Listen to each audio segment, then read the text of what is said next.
안녕하십니까. 인문학연구소 인현입니다. 이번 시간에는 라이벌 대 라이벌 44번째 우리나라 근대소설을 대표하는 3인방 김동인, 이광수, 염상섭에 대한 이야기를 해보려고 합니다. 44번째 우리나라 근대소설을 대표하는 3명의 차이점은 지난 회차에서 영국의 록밴드, 미국의 보컬리스트 등에 대해서 다룬 뒤에 이번에는 우리나라의 소설가에 대해서 짤막하게 정리를 해볼까 합니다. 일제강점기라는 역사적 비극 속에서 우리나라 근대소설의 밑바탕이 되었던 작가들이 바로 김동인, 이광수, 염상섭이라고 할 수 있죠. 다만 김동인과 이광수는 친일 반민족 행위자로 이름을 올렸을 정도로 줏대없는 인물들이었지만 염상섭의 경우에는 약간 의혹은 있지만 친일파라고 하기에는 좀 부족한 느낌이고요. 오히려 독립운동을 했다라는 쪽이 더 초점이 맞춰져 있습니다.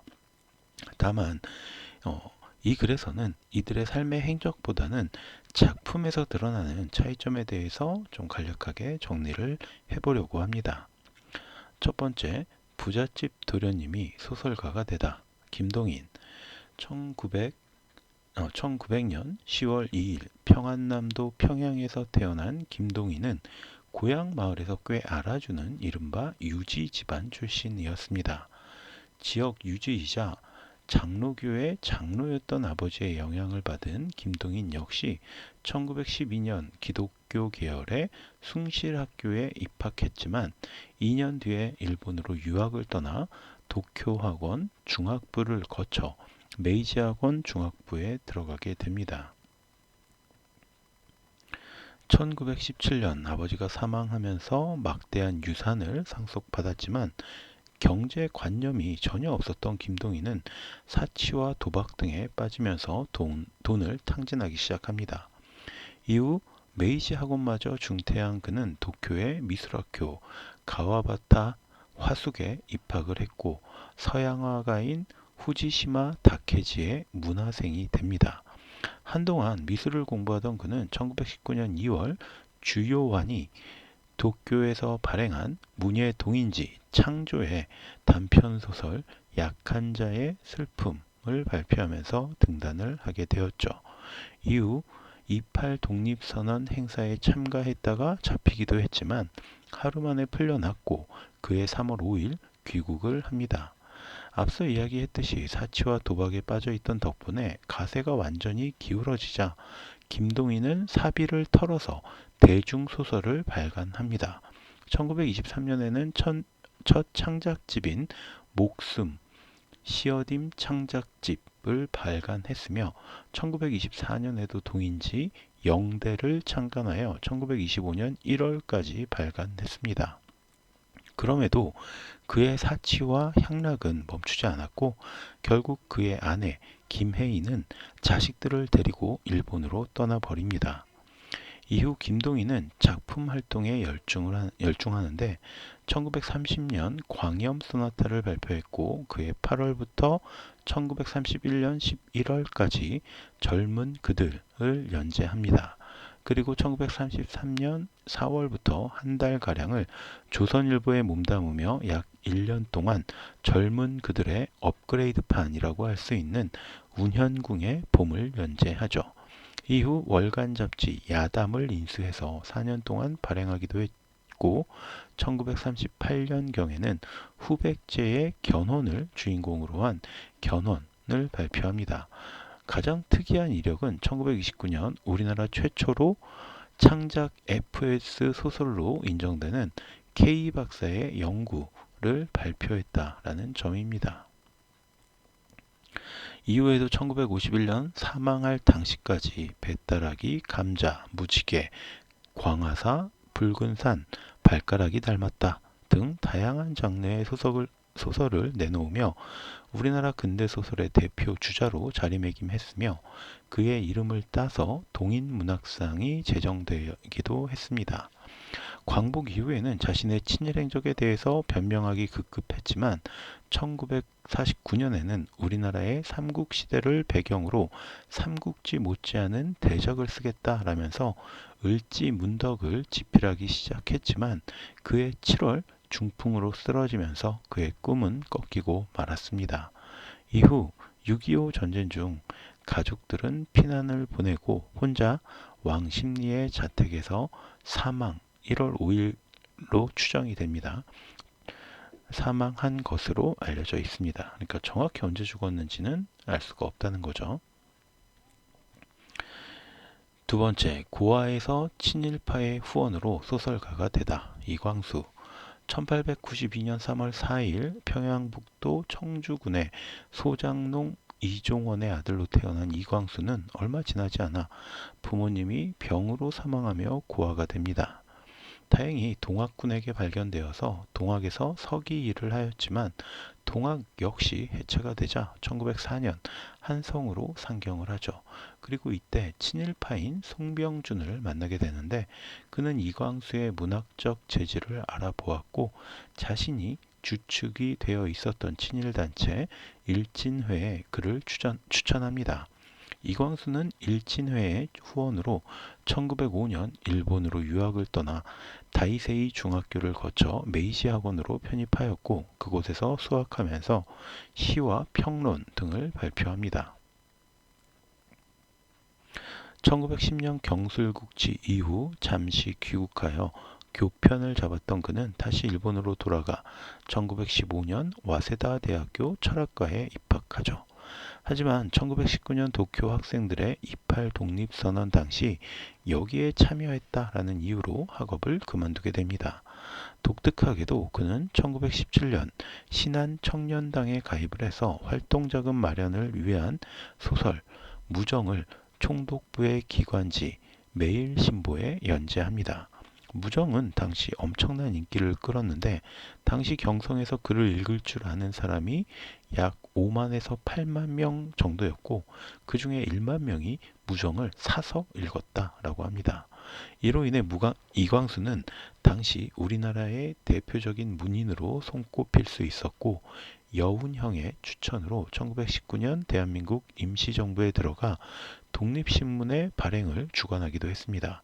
그러나 얼마 후 그는 결혼과 함께 상해를 떠나 귀국을 하는데 임시정부 출신임에도 총독부에서 체포를 하지 않아 임시정부 사람들에게 스파이가 아니었냐라는 의심을 받게 됩니다. 그리고 이런 의심 때문이었는지 원래 그런 성향이었는지는 알 수 없지만 1922년 5월 월간지 개벽에 민족 개조론, 그러니까 조선은 열등한 민족성을 지니고 있어서 개조하지 않으면 또 쇠퇴할 것이다 라는 주장을 발표하기도 합니다. 그러면서 본격적으로 친일파의 길을 걷기 시작했죠. 이후 동아일보의 재생, 마이태자, 단종회사, 흑 등의 작품을 연재했고 1933년 조선일보로 이적해서 부사장에 앉기도 했지만 다음 해에 사임을 했고 1935년부터 약 1년 동안 2차돈의 서를 연재하기도 합니다. 그러다 안창호가 조직한 흥사단의 국내 조직에 해당하는 수양동우회에 속해 있었던 것이 탄로나면서 이광수는 징역 5년의 형을 받게 됩니다. 이후 완전히 친일파가 된 그는 1939년 가야마 미스로라고 창씨 개명을 하고 전국 강연을 다니면서 학생들에게 학도병으로 나아가서 싸울 것을 연설합니다. 광복 이후 사람들의 지탄을 받았고 반민 특유의 체포가 되기도 했지만 그의 아들이 혈서를 쓰고 이광수 본인도 고혈압으로 상태가 나빠지자 병보석으로 풀려나게 됩니다. 이후 폐렴에 걸리게 되었는데 6.25 전쟁이 일어나면서 밀고 들어온 북한군에게 의해 납북이 돼서 끌려갑니다. 당시 이광수와 친분이 있었던 홍명희가 김일성에게 부탁해서 인민군 병원으로 옮겨져 치료를 받았지만 이미 병세가 심각해진 상태여서 회복하지 못하고 사망했다고 합니다. 세 번째, 소설가가 된 고위관료의 아들 염상섭. 1897년 8월 30일 한성에서 태어난 염상섭의 아버지는 군수였습니다. 그의 할아버지는 대한제국 중추원 의관이었고요. 앞서 김동인이 부잣집 아들, 이광수가 가난한 고아 출신인데 비해서 염상섭은 또 다른 부류의 출신, 그러니까 관직 집안의 출신이었던 거죠. 그는 이런 집안 분위기 때문인지 11살에 한성사범학교 부속 보통학교에 입학을 했고요. 친일적인 학풍을 이겨내지 못하고 2년 만에 자퇴하면서 보성 소학교로 전학을 갔다고 합니다. 이후 보성 고등학교에 진학했던 그는 1912년 일본으로 유학을 떠나 교토 제2 부속 고등학교를 거쳐 게이오 기즈쿠 대학 사학과에 입학했지만 1918년 지병으로 자퇴를 하게 됩니다. 1919년 염상섭은 역시 28 독립선언 사건과 연관이 있는데 특이하게 28 독립선언이 있고 얼마 후에 혼자서 오사카 텐노지 공원에서 독립선언서를 발표합니다. 결국 일본 경찰에게 붙잡혔지만 당시에는 이 독립선언을 체포할 법령이 없었기 때문에 쓰레기, 즉 전단지 불법 투기로 체포가 되었다고 합니다. 더 재미있는 점은 그는 재판 과정에서 변호사의 도움 없이 홀로 변론을 했는데 이 모습이 꽤나 인상적이었는지 재판장이 변호사를 권유하기도 했으며 간수 역시 그에게 호감을 보여서 출소할 때는 함께 사진을 찍기도 했다고 합니다. 그만큼 언변도 좋고 친화력도 좋았던 사람으로 보여집니다. 이후 귀국한 그는 동아일보 정치부 기자로 활동을 하면서 작가 생활을 시작했죠. 그리고 처음 발표한 소설이 바로 표본실의 청개구리였습니다. 그리고 다음 해인 1922년 만세전에서 식민지 현실을 고발하고 저항적 반일 감정을 그려내어 리얼리즘 소설의 대표 주자로 자리 잡게 됩니다. 다만 왕성한 작품 활동을 보이던 그는 다시 일본에 건너갔지만 별 성과 없이 귀국을 했고 1929년 결혼을 하면서 생활의 안정을 찾아 장편에 전념하게 됩니다. 당시 그의 나이 32세였으니 그때의 시대상으로서는 꽤 늦은 나이에 한 결혼이었죠. 이후 그는 3대, 무화과, 사랑과 재, 아삼, 모란꽃 필 때, 제야, 해바라기, 금반지 등의 우수한 작품을 남겼고 1936년부터 1945년경에는 만주로 넘어가서 만선일보의 편집국장을 하면서 한동안 글을 쓰지 않았습니다.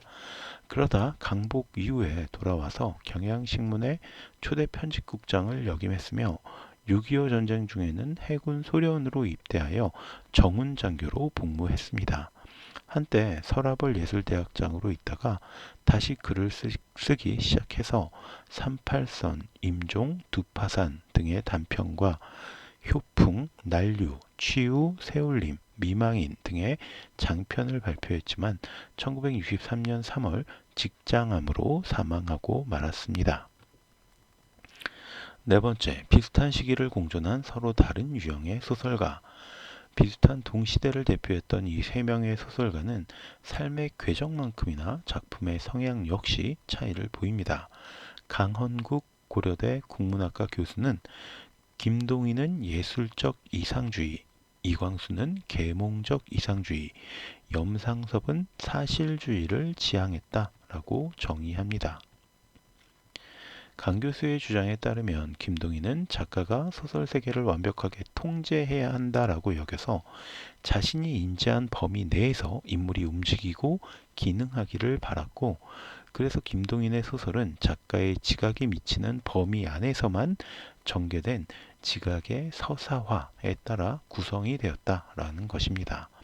반면 이광수는 있는 그대로의 현실을 소설에 풀어내는 대신 상상을 통해 서사를 전개했다라고 이야기하는데 식민지 조국이라는 비루한 현실에서 벗어나 자신이 소망하고 기대한 바를 구현하기 위한 상상의 서사화가 이광수 소설의 핵심이라는 것이죠. 마지막으로 앞에 두 사람에 비해 창작 활동이 늦었던 염상섭은 자기 소설이 앞선 작품들과 차이를 보여야 한다라고 생각을 해서 현실을 객관적으로 평가하는 소설을 썼다라고 주장합니다. 이에 따라 염상섭은 소설에서 과장과 가공을 배제하고 현실을 가감없이 표현하는 것을 중요하게 생각했으며 현실의 객관적 파악을 위해 논설을 전면적으로 사용했다고 말합니다. 필자 역시 이런 주장에 동조하는 편인데 다만 염상섭의 경우에는 보다 리얼리즘 소설의 근간이라고 보는 경향이 두드러진다라고 생각합니다. 그는 현실상을 반영하여 지독하게 어두운 면을 부각시켰고 내용 역시 난해하다는 평가를 많이 받고 있습니다. 또한 김동인의 경우에는 이광수와 염상섭 두 사람 모두와 시비가 붙기도 했는데 특히 이광수에게 심한 라이벌 의식을 느끼고 있었다고 합니다. 한국 근대소설의 선구자를 꼽으라면 가장 먼저 이광수를 꼽고 그 다음을 김동인으로 꼽는데 김동인은 이것에 대해서 심한 경쟁의식을 느끼고 이광수를 적대했다고 합니다. 일설에 의하면 이광수가 수양동우회 사건 이후 친일로 돌아서자 김동인은 춘원을 찾아가 그러니까 이광수를 찾아가서 은근히 자살을 하라고 권유했다고도 합니다. 본인도 친일을 했으면서 말이죠. 게다가 이광수가 단종회사를 통해서 수양대군을 비판하자 김동인은 대수양이란 소설을 쓰면서 수양대군을 찬양하기도 했습니다. 염상섭 역시 김동인의 표적이 되었는데 염상섭이 단편 질투와 밥을 발표하자 작품의 주인공이자 돈 있는 첩을 얻어 살림을 차렸다가 본처에게 곤욕을 치르는 인텔리 S가 자신을 빗댄 것이다라고 생각한 시인 김억이 친구인 김동인에게 복수를 부탁한 거죠. 그러자 김동인은 단편 발가락이 닮았다를 집필했고 여기에 등장하는 주인공이자 총각 시절 방탕한 생활을 하며 갖은 성병까지 걸렸다가 30이 넘어서 결혼한 M이 자신을 빗댄 것이다 라고 생각한 염상섭이 발끈했던 것입니다. 당시 문단의 중재로 두 사람 모두 화해를 하기는 했지만 앙금은 꽤 오랫동안 남아 있었다고 합니다. 아무튼 이처럼 전혀 다른 삶의 궤적을 그리던 세 사람은 모두 한국 근대 문학을 대표하는 작가로 자리매김했고요. 여전히 그들이 남긴 많은 작품들은 현대 문학에서 굉장히 중요한 위치를 차지하고 있습니다. 오랜만에 서점에 들려서 이들의 작품을 다시 한번 꺼내서 읽어보고 싶다는 생각이 듭니다. 자, 그럼 오늘 이야기는 여기서 모두 마치도록 하고요. 저는 다음 시간에 또 다른 컨텐츠로 찾아뵙도록 하겠습니다. 제가 오늘 들려드린 이야기가 여러분의 흥미와 호기심을 조금이라도 만족시켜 드렸다면 구독과 좋아요도 부탁드리겠습니다. 감사합니다.